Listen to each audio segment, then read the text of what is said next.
This is the shiur on Yirmiyahu Perek Lamed Aleph, Haven Yakirli, Ephraim, Haftarah, and History.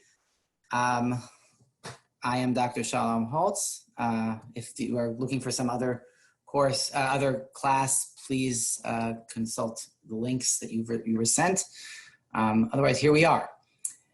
I'd like to try to make this interactive, if at all possible, as much as we can. I know we're going to keep everybody muted, but I'm going to, what I'm going to ask, every once in a while, I'll ask a question, and if you could send, type your answers into the chat. Is that an option? I believe it is an option.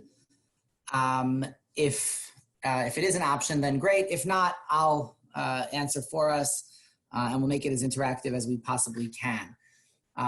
Obviously, I'm not used to doing it. I don't like doing it as muted as we all are here, but here we are. I'll put on the gallery view to see who's here.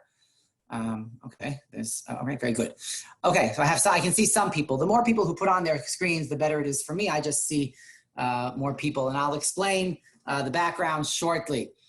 Okay, to begin, I'm going to do, the plan for today is in the next hour to, first of all, review a little bit of what the Haftarah says. That is the basic meaning of the Haftarah, which you can read on your own together with me as you follow along on the page, or it's on the screen now, and I'll be directing our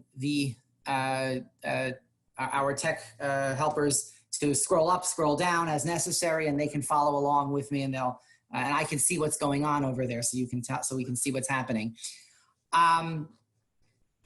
You should be able to see me, and you should be able to see the source sheet at the same time, I think. If not, you can hear me, which is more than enough, which is enough for now. Okay. The Nevuah begins talking about this Am Sridei Charev, okay? A nation that has survived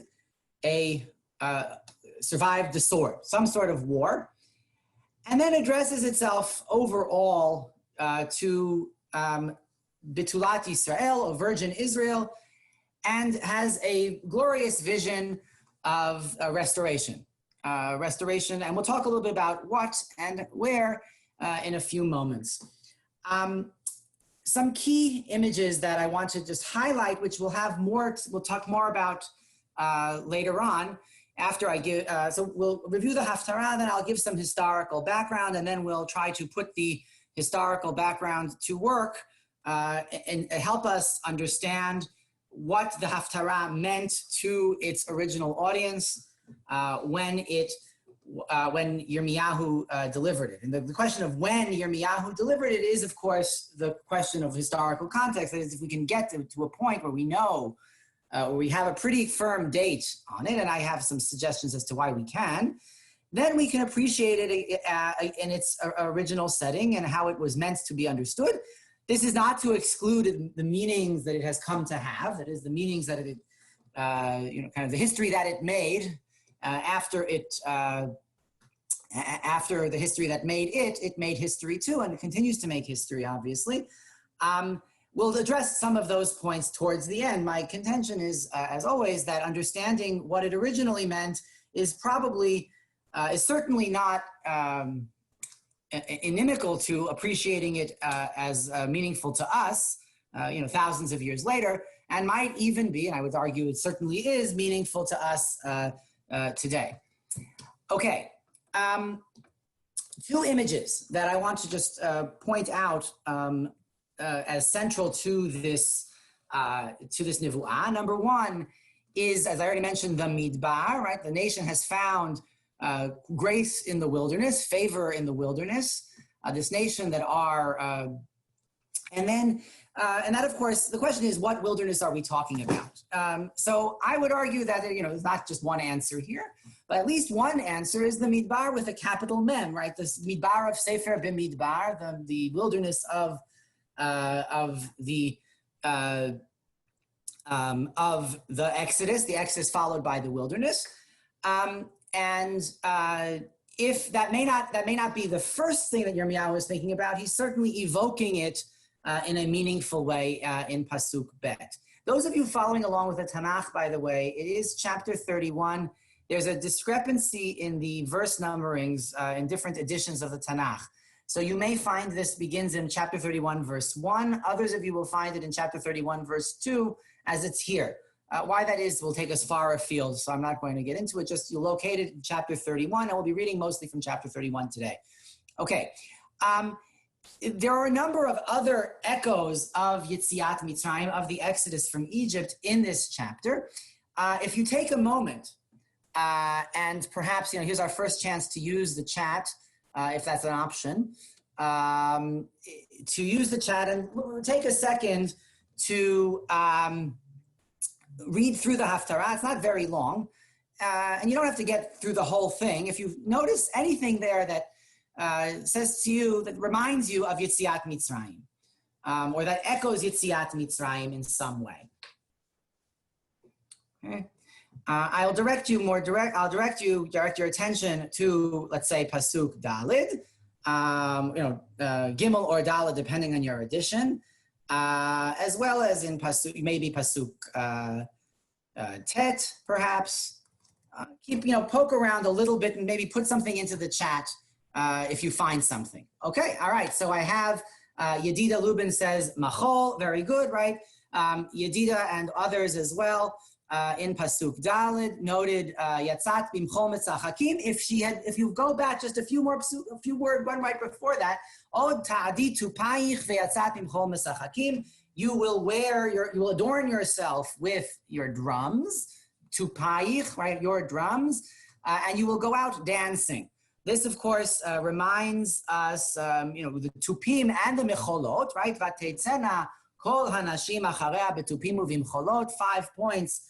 For anyone who can remember what parsha that's in, what book that's in, that is, of course, Parshat B'Shalach, immediately following the Exodus, right? There you go, dancing with timbrels. Okay, someone put it in there, right? Famously made, Debbie Friedman has made this famous in a song. You can Google it later. Leave it to Debbie Friedman to write a song about this. Right, so the women dancing with a woman is being addressed in Pasuk Gimel, and it's evoking Miriam and the women dancing after the Exodus. Okay, anything else that we see here that says Yetziat Mitzrayim? Okay, that might say Yetziat Mitzrayim. You have it again. Macholot, by the way, appears again in Pasuk Yud Gimel. So there are Mecholot in a few places. Anything else? What just happened here? Something just happened on my screen, but we're good. We're back again. Okay. What we got? Somebody wrote something else here. I'm looking. Ga'al, right? Okay. I'm not sure what that first word is there from Richard Shore, but hi there.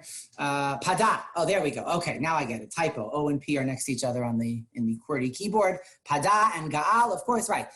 And if I just, if I said to you, if I read to you Pasuk Yud Aleph, Ki Fada Adonai et Yaakov, Ugalo miyad chazak mimenu, right? Everyone knows that is where does that pasuk occur? Again, for five more points. Where in the liturgy, where in the tefillah does that pasuk occur? Is that pasuk used? It is used as part of the follow-up to Kriyat Shema, the brachot after Kriyat Shema. Right, okay, I see, right, so the follow-up brachot to Kriyat Shema, and what is the theme of that bracha in Arvit, right? V'ne'emar ki fada Adonai et Yaakov. This is where ne'emar ki fada Adonai et Yaakov, right, in Yirmiyahu.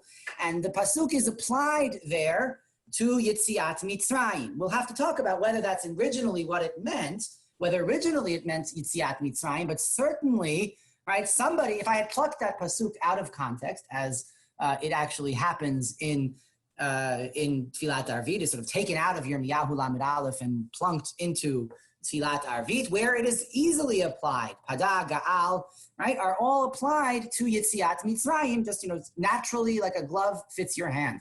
And then somebody else writes Bechori, good, okay, and that we'll get to Bechori in a moment, right? Israel is actually referred to as Bechori in the Exodus. God says, B'ni Bechori Israel, Israel is my firstborn son, and if you don't let my firstborn son go, says to Paro, Hinani, I'm about to kill off your firstborn as well. Okay, so the first image, and you may find others as well, but we're gonna in the interest of time, move forward. The first image is the image of Yetziat Mitzrayim. Okay, this is common in Nevi'im, and Yirmiyahu participates in a long tradition of Nevu'ah, which you will find in Yeshayahu, you'll find it to some extent in Yechezkel as well, of thinking about any Ge'ulah, any redemption, any positive Nevu'ah about Israel's restoration through the lens of Yetziat Mitzrayim, right? So Yetziat Mitzrayim, the Exodus, becomes the paradigm for any redemptive process as described in the Nevi'im. Some call this, and I think it's a good term, the second Exodus motif, right? The second Exodus motif, whatever redemption you are about to experience will mirror or will follow the pattern as established by Yetziat Mitzrayim. And it's not just, now what's important is not that here's another situation where you are going to be saved, the nation is going to be saved. What's important is that the language describing that echoes Yetziat Mitzrayim. So we have the Tupim and the Mecholot, we have the Pada, we have the Ga'al, and you may find others as well if you go looking, looking with this on your mind. The second set of images, which is a little bit more extensive than the first, I want to just take a second and identify any places where you see family imagery, right? Imagery of family relationships, right? I'll give you the first one in the title, Havein Yakirli Ephraim, right? Ephraim is my son. Just for the grammarians out there, that hey is a hey hash'elah, it's a hey of question, and therefore there is no dagesh in the bet, right? So it's pronounced Havein Yakirli Ephraim.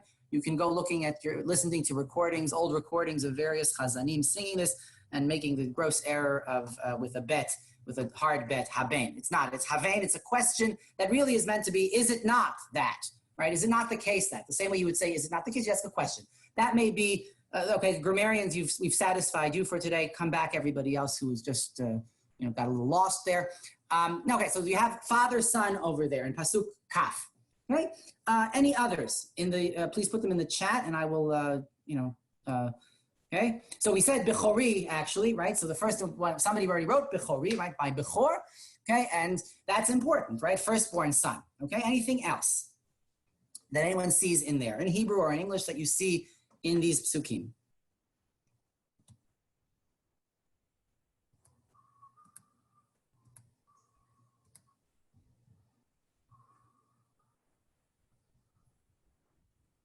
Okay, Yoledet, very good, right? A woman giving birth, okay.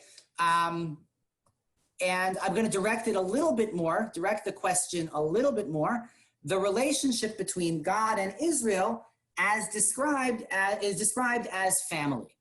Okay, so where you see that imagery for the God-Israel relationship in the family, in family terms. Okay, so we already said Havei Yakirli Ephraim and Ephraim Bechorihu. Anything else? In verse 12, somebody said verse 12. Let me look myself so I can have it here. Right, okay, there you have it. Lots of people together. I'm assuming that's what I have as verse 13, where you have Tizmach betulav machol uvachorimuz kenim yachdav, okay, young and old together. That's why I'm slightly directing the question a little bit more to say the God-Israel relationship described as parent. Good. So we have Av, right? Okay, so Av, father, occurs. Let me pull up my, let's see here where we have it. Where do we have father?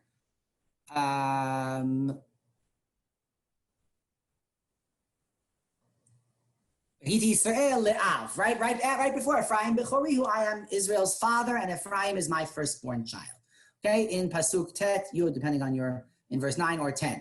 Okay, others that we see here, you have Pasuk Tet, Rachel and her children. Okay, very good. Now there again, it's not the parent-child, it's not parent-child for Israel, but notice, right, that it is, in fact, right, that Rachel is crying for her children. Okay, again, grammarians will just have to hold your breath as to why baneha ki einenu. But Pasuk Tetvav, right, you have this very powerful image of the mother weeping over her children. Okay, anything else? Shavu banim ligvulam, right? Sons will return to their borders. Again, this is one of like the high concentration of greatest hits for songwriters. Very high concentration. Okay. All right. Now, so, and I'm going to when you have these strong evocations of the parent-child relationship, we'll have to ask ourselves why that relationship. Okay. Why that specific metaphor for the God-Israel relationship? Why is that all being used here? And why is Rachel being evoked? And with Rachel, actually, we're going to pivot now to the historical. So if you will, I call your attention to my background, if you can see it, and if we can highlight me again. So turn off for a minute or two. Turn off. Okay, so somebody is spilling the beans here. Let's hold off on that in a minute, but yes, okay. Can we see my picture now? If we can, great. If not, I'll just do some summary. Okay. This nivuah, as far as we can tell, right, is among Yirmiyahu's earliest. Okay. Yirmiyahu begins to prophesy according to his own book in the year 626 BC. How we get there is not for now, but in the year 626 BC, which corresponds exactly to the rise of a king named Nabopolassar. I'll write his name in the chat so that everyone can see how you spell that. Nabopolassar, there it is. It's on the chat there. That's his name. He's famous enough, or maybe not famous enough, but his son made him famous. His son is Nebuchadnezzar II, the famous Nebuchadnezzar, who in 605 took over from him and in 586 destroyed Jerusalem the first time. Okay, so the famous Nebuchadnezzar's father, Nabopolassar, and Yirmiyahu begin their careers exactly the same time. Why is that significant? Because Nabopolassar, if you follow the arrow that's green on my map behind me, the green arrow, so I'm going to try to trace it with my cursor, actually, probably better. I'm moving my cursor now up the Euphrates River, which is marked in green. Okay, that is the advance of, that is actually the retreat of the Assyrian army. Okay, the armies of the kingdom of Ashur. If you follow the red arrow, that is the advance of the Babylonian armies. Okay, so you have the green army, right, retreating as the red army advances. The Babylonian army, led by Nabopolassar, begins in 626 BC to gradually wrestle power away from the Assyrians, who are in control. Okay, so up until this point in history, up until 626 BC, the kingdom of Ashur was in control of the entire region that you see here with all the lines and all the colors, right? From Babylon and Ur in the south, near the Persian Gulf today, all the way westward, right? All the way to, at one point they were in Egypt, and that was sort of the greatest extent of it. And of course, the biblical Israel was once part of Ashur as well, as we know from Sefer Yeshayahu, for example. That glory age of Assyria is long in the past, or somewhat long in the past. When Yirmiyahu and Nabopolassar step on the stage, Assyria has overextended itself in the ancient Near East and is gradually weakening. Okay? Its last great king dies between 5 to 10 years, probably between, actually, about 5 years before 626 BC. The date of his death is a bit of a question, but the last great king, you may have heard of him, Ashurbanipal, and his library. You can now go back to the British Museum. They're open and see the remains of his palaces. Anyway, that last king has died, and Assyrian power has waned. Okay? The kingdom of Ashur is on the wane, and the Babylonians, who never liked being Assyrian subjects anyway, are gradually fighting them out of Babylonian territory.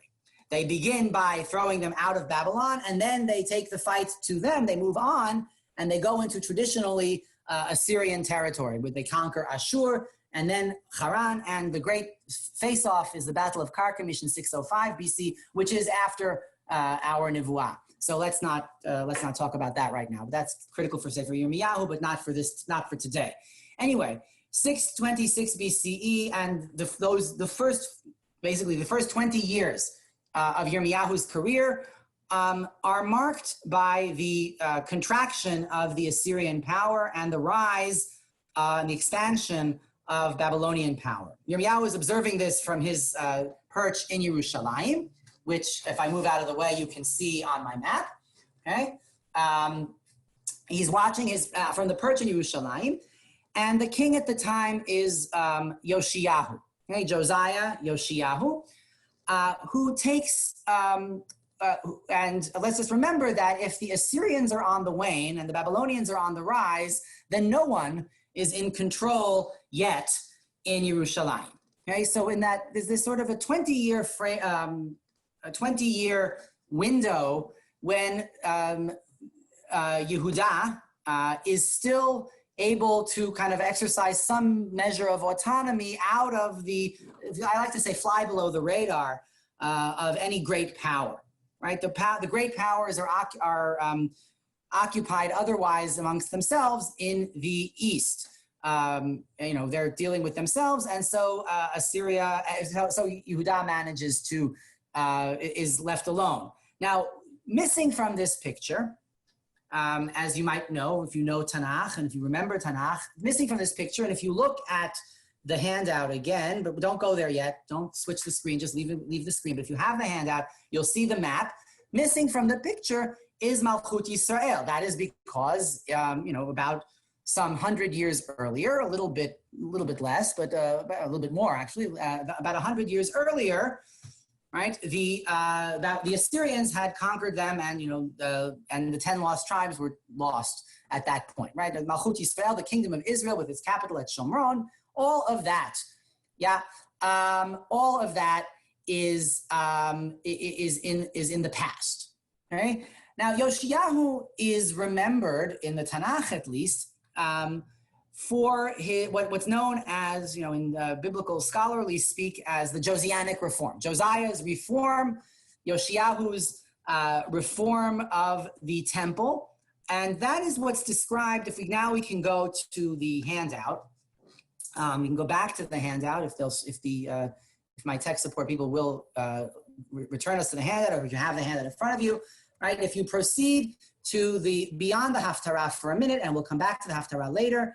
If you come to Mlachim Bet, Perek Kaf Gimel, Psukim Dalet to Kaf. Okay, so if you don't have the handout in front of you, just simply open the Tanakh the old way, right? Perek Kaf Gimel in Mlachim Bet, 2 Kings 23, verses 4 to 20, Mlachim Bet Kaf Gimel, Dalet to Kaf.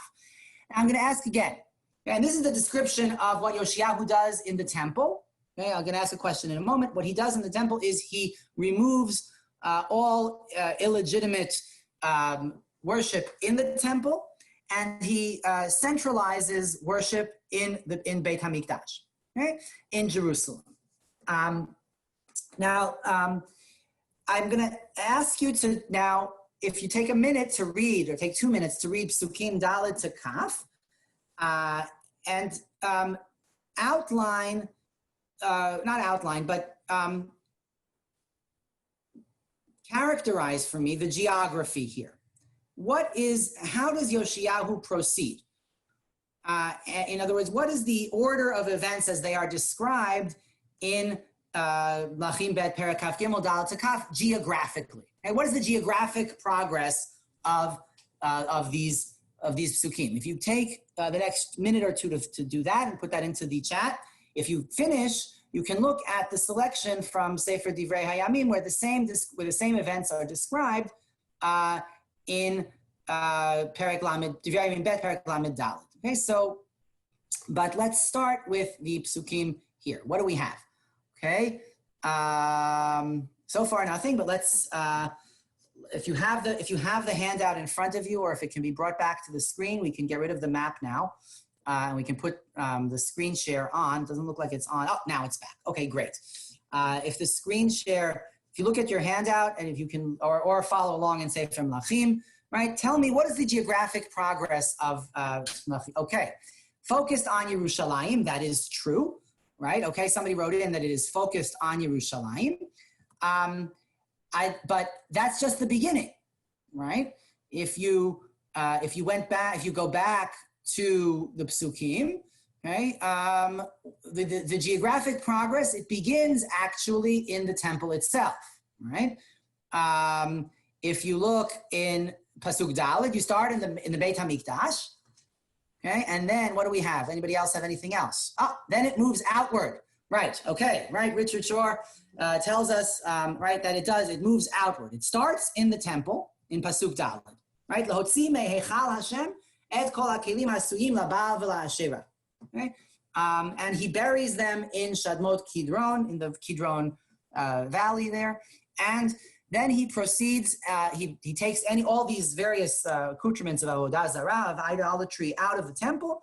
He then puts an end to the various priests that had been installed by the kings of Judah.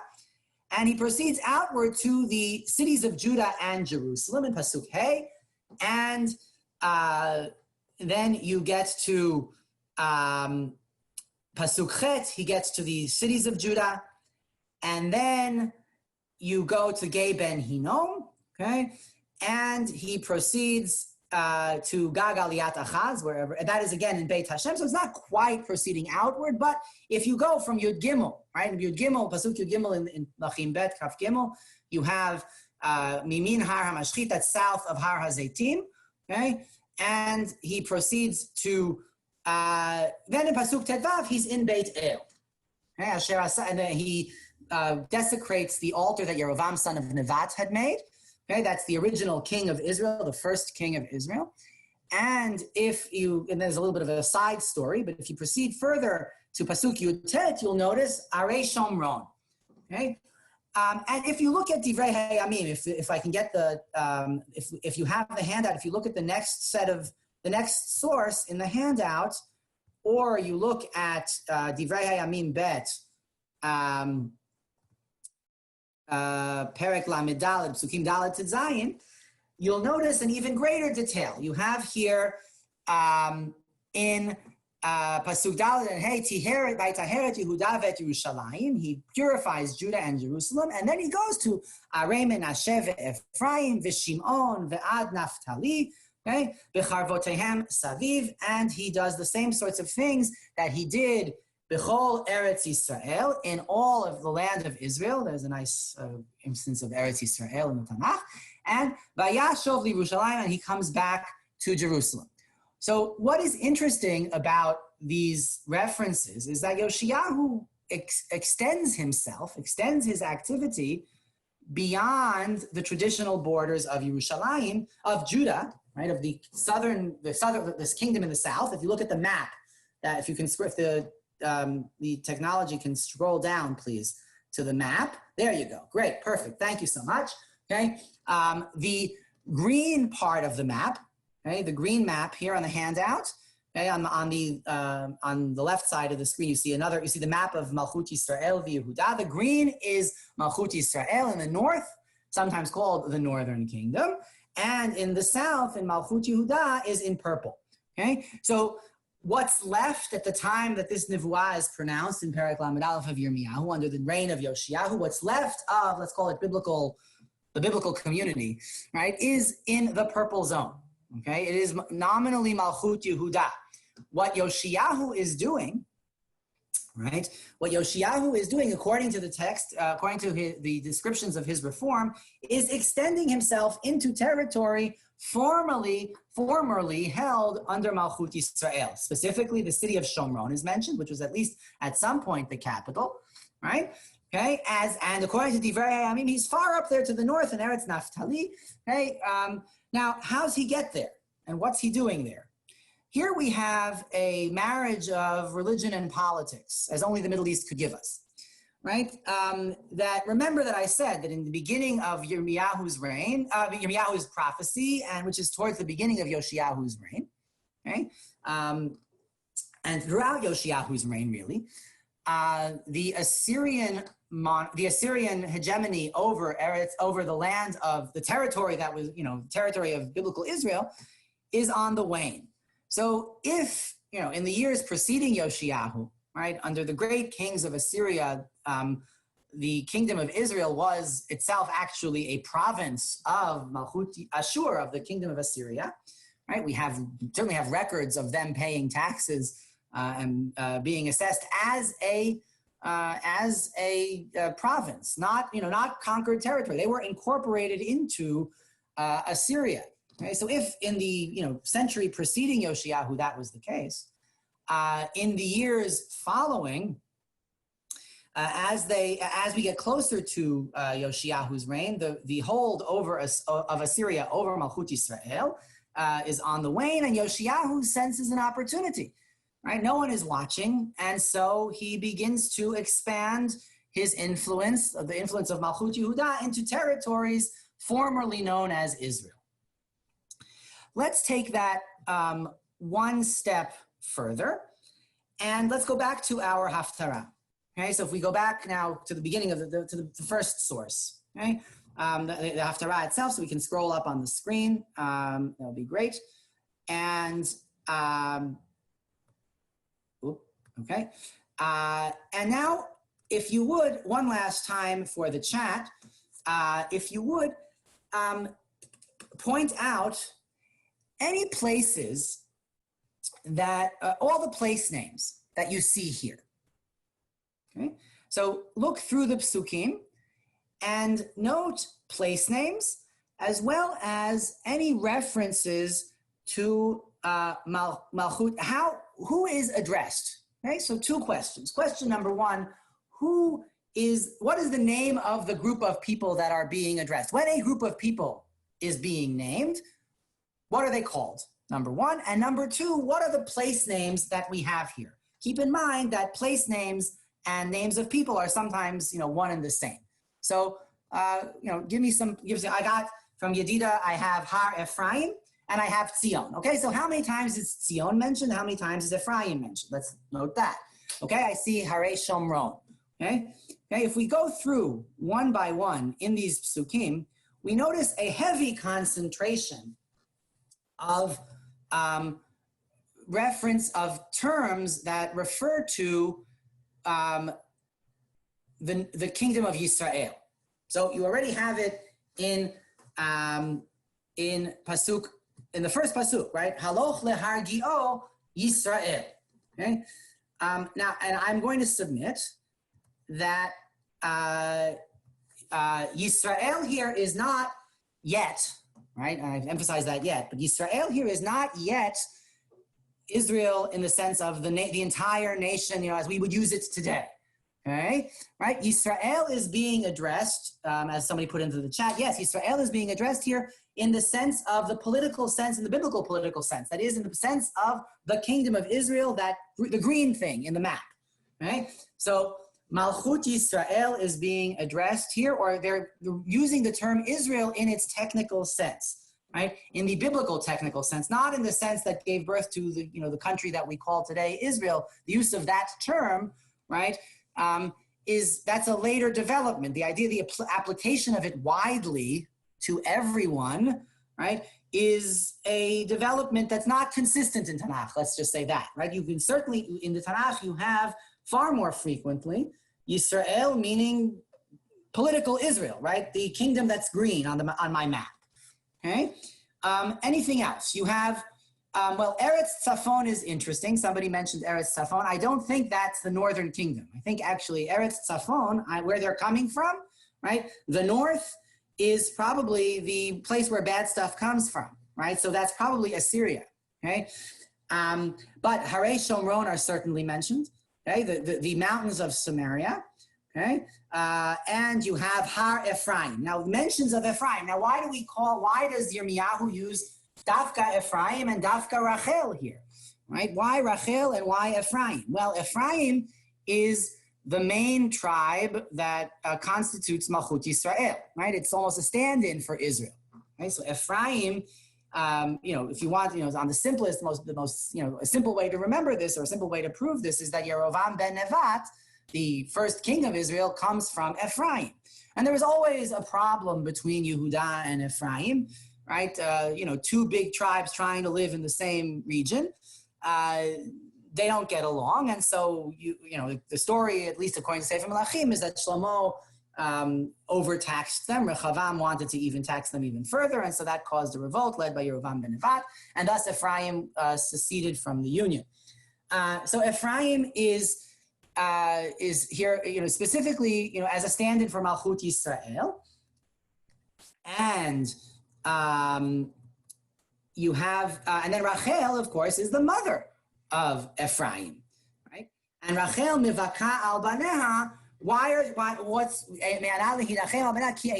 the question. Now we're going to get to the question of why is she crying, right? Who is she crying about? Her sons, right? Probably, you can say Yosef, Binyamin, however you want to, or just Yosef being the progenitor of Ephraim, however you want. Okay, but the question is, what happened to these children, right? Who are these? Why is she crying over these children? And how would that have resonated with Yirmiyahu's audience? So my suggestion here is that I'm following kind of current understandings of Sefer Yirmiyahu, is that this nivuah is imagining a return of the exiles who were exiled by Malchut Ashur, by the kingdom of Assyria. Okay, so the Assyrian exiles, who have been, who were gone for quite some time. And those are the children that Rachel is crying about. And those are the children, the Shavu Banim Ligvulam, they are going to come back. Now, they're not just going to come back, right? They are going to come back and they're going to go to Tzion, right? So, of course, this is Yoshiyahu's message at the beginning of, Yirmiyahu's message at the beginning of Yoshiyahu's reign, or during Yoshiyahu's reign. Yirmiyahu imagines that coupled with this grand reform or correction of worship in Beit HaMikdash in Jerusalem and the consolidation of the worship in the Beit HaMikdash in Jerusalem, you have coupled with that a sort of a political or a geopolitical development where Yoshiyahu is extending his influence over Malchut Yisrael and is kind of inviting them to come back, right? Inviting them to into the bigger tent, let's call it bigger tent Judah. Now, let's just appreciate that in the years, it's not quite within living memory anymore for these people who are hearing it, but there might have been some who had some distant memory of this, that just before the end of Malchut Yisrael, there was actually a civil war between, or what the Tanakh would consider a civil war between Israel and Yehuda. Okay, again, right. So these are two nations divided by wealth, quite possibly, all kinds of other different whatever divides nations. They were politically different groups of people. They were at war with each other at some point. And certainly people remembered that there were wars between Israel and Yehuda. So what Yirmiyahu is suggesting is quite radical. Both, on the global scale, because it is an undermining of, or taking advantage of the wane of Malchut Ashur, but even on the smaller scale of, that little part of that the Tanakh calls home, on that part of the world, a reconciliation between two formerly warring factions. Okay, right. And somebody points out, okay, well, good. And now Rachel is called Birama Nishma. Whether that is Rachel's tomb or not, Ramah is probably Tel and Naspa near Nabi Samuel. today, so just north of Jerusalem. Whether that's also Kever Rachel is, that's a separate, again, another kettle of fish that we're not going to deal with today. Where exactly is Kever Rachel? Without being too flippant about it, my general rule of thumb is that if people pray there, it's probably not the right place. But that's my own rule of thumb. That's, now it's their posterity, but okay. But they're all kind of, how Kever Rachel, the people go to today, became Kever Rachel is an interesting question, a topic for another time. But yes, Rachel in Ramah. Ramah is definitely, a northern site, a site that would be would have been part, on the border with Malchut Yisrael.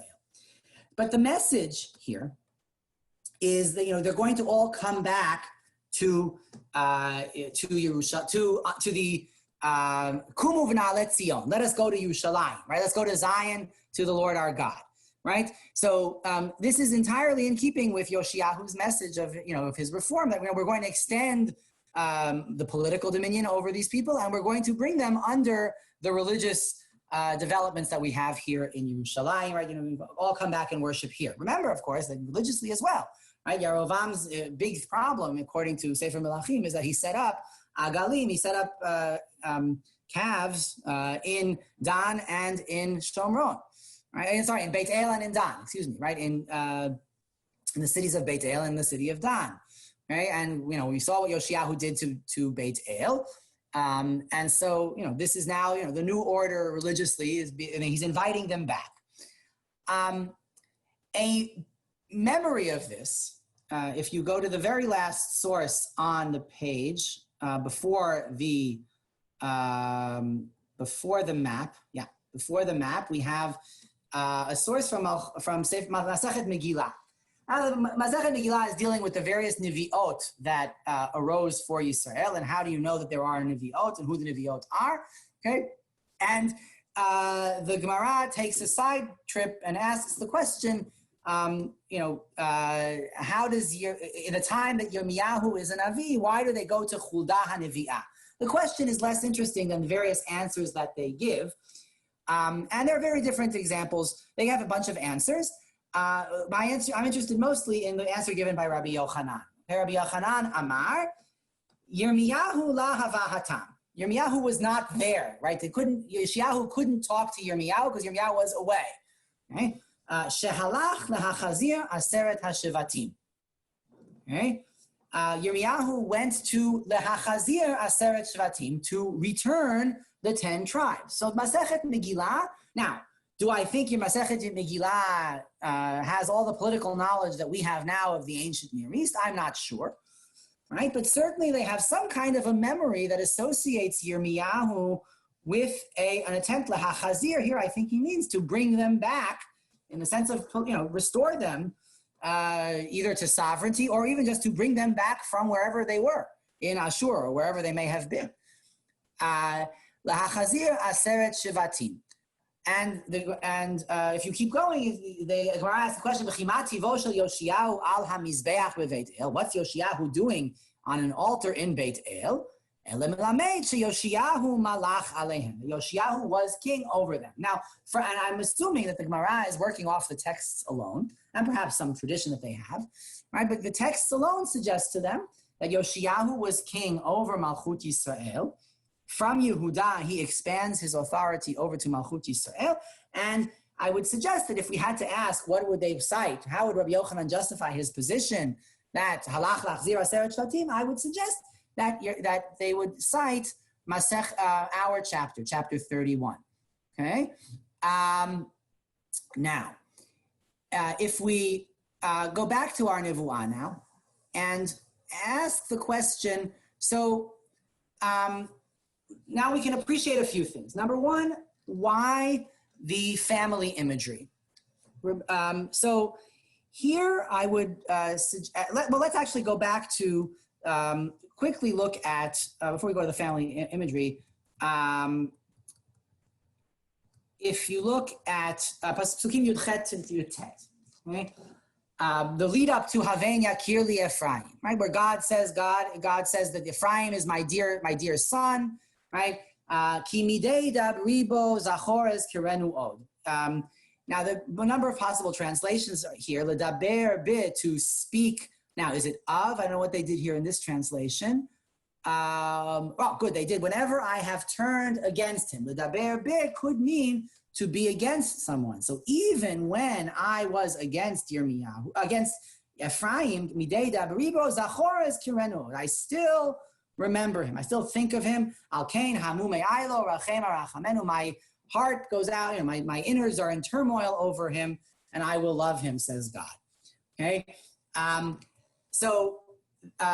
The parent-child imagery here, the strong parent-child imagery here, is meant to suggest something that is immutable, right? It is a biological connection. Family can't be dissolved, which is in contrast. Let's take just for an example, the husband-wife relationship, which Yirmiyahu can use, but he uses it very specifically for divorce.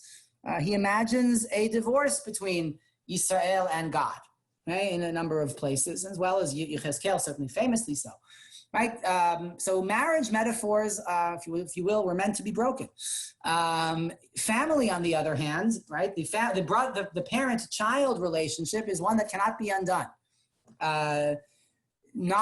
It could be, there are cases, there are certainly in the ancient world, they did imagine such things, but in Tanakh, it's not so clear that they could. Certainly biologically, you can't undo this, right? You can't undo the parent-child relationship biologically. And I think that the point is that even though Yirmiyahu, even though the relationship between God and Israel seems to have been severed by the Galut Aseret Hashvatim, right? Israel has gone out into exile. Even so, God is saying that even then, I still think of him as my son. Still think of Ephraim as my son. And if you read the psukim immediately preceding it, right? Interestingly, right? Whose voice do we hear? God gives voice here to Ephraim, right? Yisartani va'ivaser. God lets us hear Ephraim complaining. To whom? To God, right? You caused me problems. Yisartani, you chastised me and I was chastised. Hashiveni ve'ashuva. You take the first step, bring me back, and I will return, right? So notice that, right? That the process of, if you want to call it teshuvah, we can call it teshuvah. Ephraim is perhaps taking the first step, but really saying, God, you have to take a first step too, right? You have to bring me back. And God is allowing us to hear that, right? Through the Nevuah. Yirmiyahu is saying, is almost admitting that God has something to do here. And that Ephraim may not be so wrong in the end of the day. I may not have done something may have done something wrong, or, but it's not really admitting something wrong quite, in Pasuk Yutet perhaps, yes, right? He says, right? These sins of my youth, the shame of my youth, right? I am now certainly properly chastised. Now it is time for reconciliation. God, you take the first step, Hashiveni, and then I will come back as well. So, remarkably, right, that this is the process of, we want to call it teshuvah, as I said, right, is initiated by Ephraim, but with, in partnership with God, right? God, you take the first step and I'll come back with you. Now, fitting enough message of reconciliation for Rosh Hashanah. And of course, I think, bottom line, how this ended up being the Haftarah for Rosh Hashanah is because of the end of the last pasuk there, right? Zachor es kirenu, as well as the tradition that Rachel, the matriarch, was remembered on Rosh Hashanah, which is another one of the themes of Rosh Hashanah in Chazal, right? The Arba Imahot that were, the Akarot Shenifkedu, right? Not the Akarot Shenifkedu b'Rosh Hashanah, okay? Not the Arba Imahot, but the Akarot. Those are the kind of the closer pins to hang your coat on for why this became Haftarah. And the themes are there, the larger themes are there as well. Now, what happens when you begin to, when the in the aftermath of this Haftarah, right? In the later or of this Nivu'ah, right? So if originally this was about the reconciliation between Malchut Yehuda and Malchut Yisrael, God of Yehuda and Israel, God of Israel with Ephraim, Malchut Yisrael, right? If that's the original intent and it's the original, I don't like to use it, but if that is the original context for this Nivu'ah, what happens is that in the subsequent history, even in Yirmiyahu himself, right? And if you follow the Nivu'ah, if you proceed beyond these psukim of the Haftarah, if you move beyond it to the Perek, you begin to see a blending of themes. It's all part of a broader set of Nivuot of 3 chapters from 30 through 33, chapters of reconciliation, which are labeled as Sefer HaShvut, the Book of Return. And so all of these Nivuot get put together into Yirmiyahu's vision of, the visions of reconciliation between God and Israel, visions of comfort in the wake of the destruction, the ultimate destruction, which is the destruction of Bayit Rishon, right? So that's originally several years later than this Nivu'ah. This Nivu'ah becomes part of a broader picture of Geula, right, of redemption. And just as Malchut Yehuda as a political entity kind of ceases to exist for some time, and Malchut Yisrael, certainly ceases to exist as a political entity, and Ephraim as a tribal entity stops being a relevant category, really, right? All of these things, everybody becomes Ephraim, everybody becomes Yehuda, everybody becomes Yisrael, and that's how we get to where we get today. Who is Ephraim now? Well, that's us reading ourselves into this story, which is not a wrong way to read it, right? It's just it's not the original way, and the original way is valuable, right? It tells a story of political reconciliation between 2 parts of the nation. It tells a story of God's reconciliation with what looks like, a lost set of people. Okay, so there we have it, Haftarah and history, or from history to Haftarah, if you will. Okay, I can certainly, if you put your questions into the chat, we can field them. I see one might be worth thinking about the archaeological evidence that a large fraction of the northern population fled to Judah. That is true. This is when it happens. Okay, it happens around now. The northern population, the population of Malchut Yisrael, and we see that the Yehuda expands very rapidly towards the end of Malchut Yisrael. There's a great expansion archaeologically, and this is when this is occurring, right around this period. Okay. And apologies for interrupting. We have about 7 minutes now for questions, and then we're gonna wrap up at 12. So if you put them into the chat, and then I'll take them from there.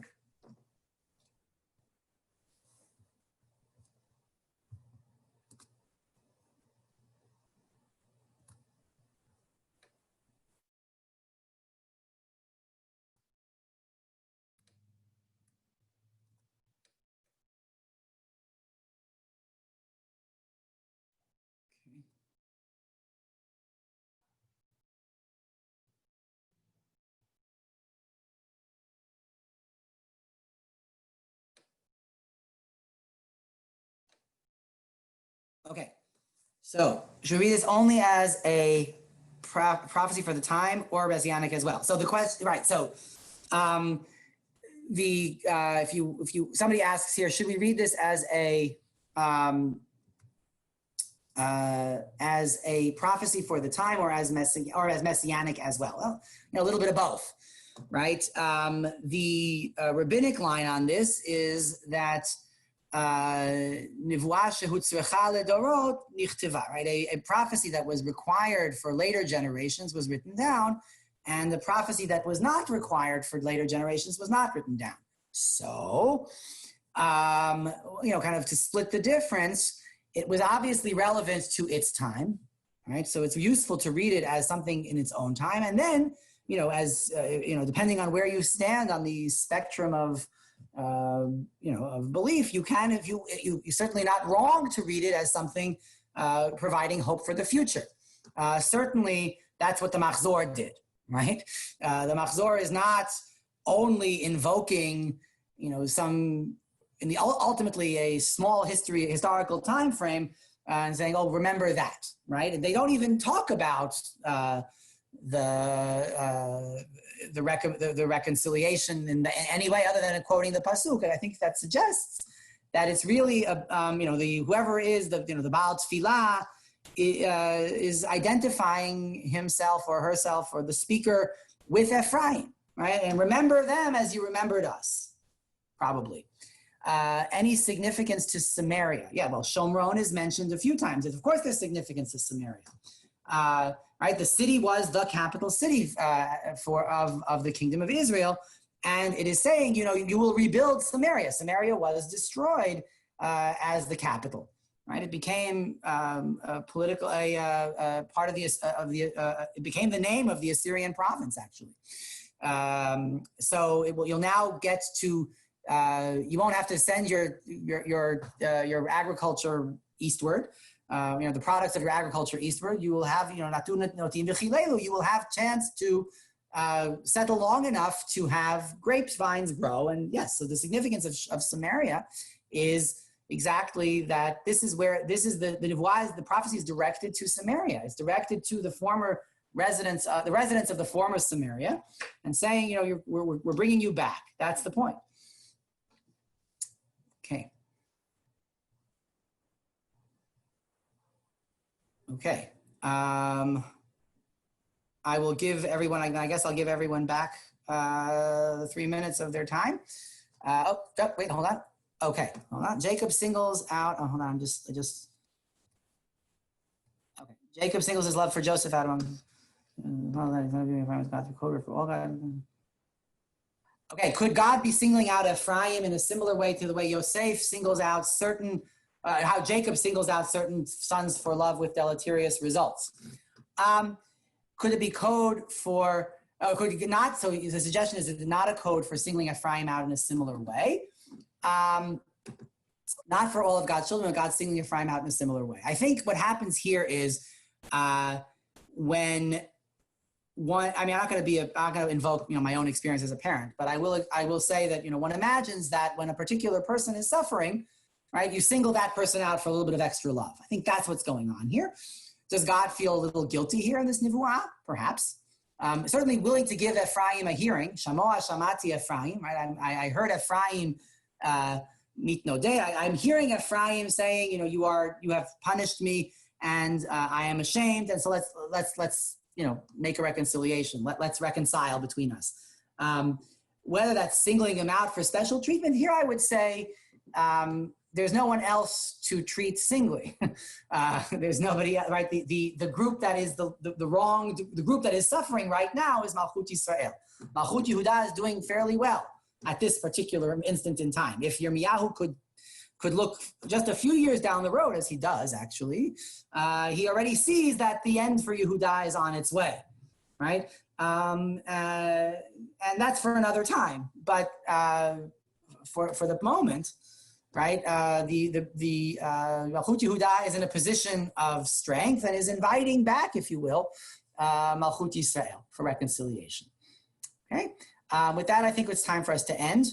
Thank you, everyone. My email is on, I think my email is on this sheet. If not, certainly you can get it through the conference, and you can certainly send emails afterwards as well. Okay, bye-bye.